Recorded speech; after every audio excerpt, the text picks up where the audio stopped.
Bon James nga pala, James Bond, ang taong nilalapitan ng mga nasasaktan.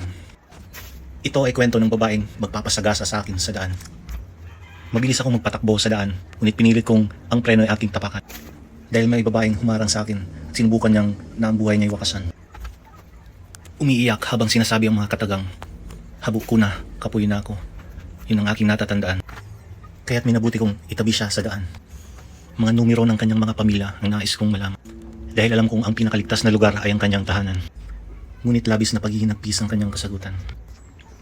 Wala akong nagawa kundi siya ay tabihan. Hindi niya kailangan ng salita, ang kailangan niya lang ay ma-express ang kanyang nararamdaman. Di ko alam kung anong gagawin at ang aking sasabihin dahil ito ang unang pagkakataon na maiyakan ng isang babaeng may labis na pinagdadaanan. You can't fight the tears that ain't coming. Oh, the moment truth in your life. When everything feels like the movies. Yeah, you bleed just to know you're alive.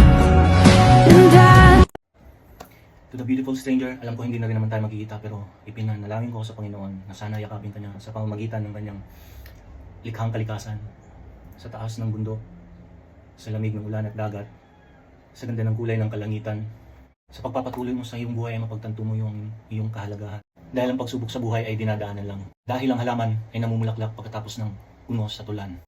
Alam kong mabuti at busilak ang iyong puso. Dahil sino ba naman ang palaging inaabuso? Palaging naloloko. Ngunit ganun pa man, maniwala at magpatuloy, yun ang lagi mong tandaan. Sana makita kitang masaya sa daan kahit hindi mo na ako matandaan. Palihim pa rin kitang tititigan at sasabihin, salamat dahil ang mga problema ay pinili mong lagpasan.